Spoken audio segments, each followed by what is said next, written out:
In 1984, a single letter threatened to rewrite the founding story of one of America's largest religions. The letter was old, handwritten, and appeared entirely genuine.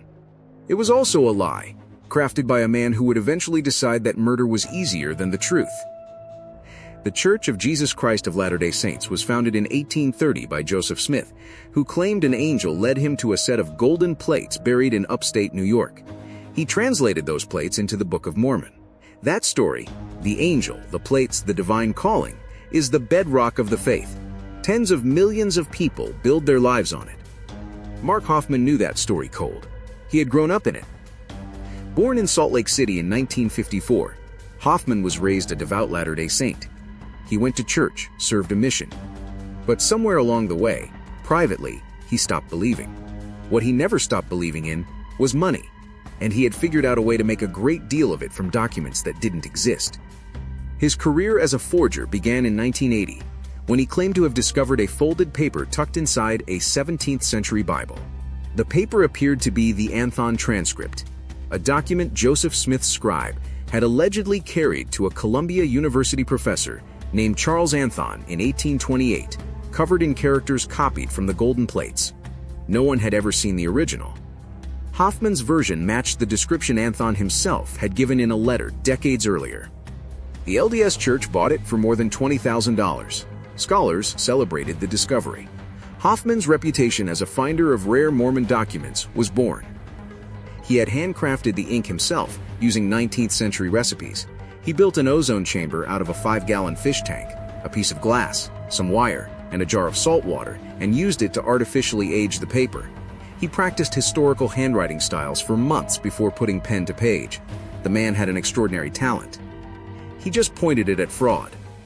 Over the next few years, Hofmann flooded the market with early Mormon documents, letters from Joseph Smith, records from the early church, artifacts that scholars and collectors desperately wanted to be real. Some went to the church itself. Some went to private collectors willing to pay handsomely for a piece of history. Hofmann pocketed an estimated $800,000 in cash. He was well-regarded, well-connected, and completely undetected. Then came the letter that would either make him or break him. In January of 1984, Hofmann approached a businessman and document collector named Stephen Christensen. He had something special, he said. A letter written in 1830 by Martin Harris, one of the 3 witnesses to the Book of Mormon, to a man named W. W. Phelps. He sold it to Christensen for $40,000. Christensen read it and felt the earth tilt. According to the letter, Joseph Smith had not been guided to the golden plates by an angel. He had been guided by a white salamander.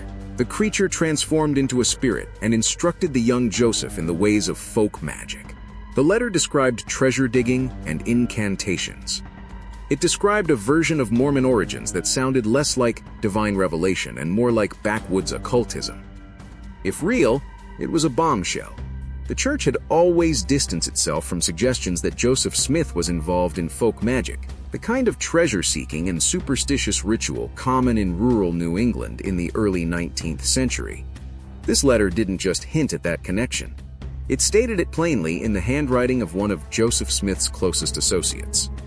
Christensen authenticated it, as best he could, and donated it to the church. The LDS leadership went quiet. Scholars and journalists began circling. Newsweek covered it. Believers were shaken. Hofmann watched the chaos with satisfaction. He was already working on the next sale. He dangled what he called the McClellan Collection, a trove of documents allegedly written by William McClellan, an early Mormon apostle who had left the church in bitterness. Hofmann implied the collection contained revelations that would embarrass the institution.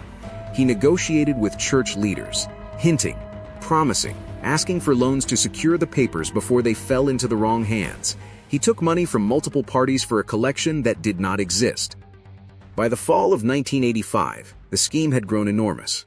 Hofmann had dozens of deals in motion at once, and nearly all of them were built on forgeries or outright fiction. He owed money he did not have. Deadlines were collapsing. Stephen Christensen had begun asking uncomfortable questions. The McClellan collection Hofmann had promised was nowhere to be seen, and Christensen was scheduled to meet with church representatives in October. If that meeting happened, Hofmann's entire architecture of lies would begin to unravel. He could not allow that meeting to happen. On the morning of October 15, 1985, Christensen arrived at his office building in Salt Lake City and bent down to pick up a package left outside his door. It exploded. He was killed instantly. Later that same morning, a second bomb was delivered to the home of Gary Sheets, Christensen's former employer. Sheets wasn't home. His wife, Kathy Sheets, found the package instead. She had nothing to do with documents or forgeries or Mormon history. She died on her front walkway. The next day, a third bomb went off inside Hoffman's own car, a Toyota MR2 parked in downtown Salt Lake City. Hoffman was severely injured, burns, shrapnel wounds, a leg badly damaged. He told investigators it was an accident. Prosecutors argued he had been assembling another device when it detonated prematurely. Hoffman eventually claimed it was a suicide attempt.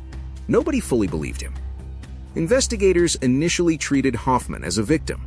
The case had 3 dead or injured people and no clear motive. Hoffman gave cooperative interviews from his hospital bed. Then the documents started to crack. Forensic document examiners George Throckmorton and William Flynn broke the case. Throckmorton noticed that Hoffman's ink, examined under a microscope, cracked in a fine pattern like the surface of dried mud, something authentic 19th century ink never did. Hoffman had brewed his own iron gall ink following historical recipes, but the formula contained gum arabic, and when artificially aged, it betrayed itself. Flynn found chemical traces of ammonium hydroxide and hydrogen peroxide, agents used to darken fresh ink into convincing deep brown. Documents supposedly written by different people, decades apart, had all been produced with the same homemade mixture. The entire archive Hoffman had built began to dissolve. He was arrested in January 1986 on 27 counts, including first-degree murder, constructing destructive devices, and fraud. In January 1987, he pleaded guilty to 2 counts of second-degree murder and 2 counts of theft by deception. One for the Salamander letter, one for the McClellan collection that never existed.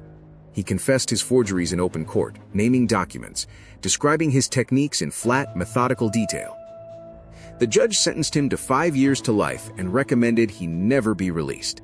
That recommendation has held. The Salamander letter was confirmed a complete forgery. Martin Harris never wrote it. The salamander never existed. The folk magic ceremony was invented. What makes the case so unsettling even decades later is not the forgery itself. Forgers are not rare, but the near-perfect exploitation of desire. Hoffman understood something important about everyone he deceived. Believers wanted confirmation of their faith, and critics wanted ammunition against it. He sold both sides exactly what they craved. Everyone was so eager to hold the real thing that almost no one stopped to ask whether it was real. Kathy Sheets had no connection to any of it. She was not a collector, not a church official, not a threat to Hoffman's schemes. He killed her apparently to muddy the motive, to make the bombing look like it was tied to a failed business deal rather than a forger silencing a client. She was collateral damage. Mark Hoffman is still incarcerated at the Utah State Prison. He has said he felt a sense of power when the forgeries worked, when rooms full of experts looked at something he had made and declared it authentic. The salamander on that letter never existed, but the thing it represented, the human need to believe that what we're holding is exactly what we think it is, that turned out to be very, very real.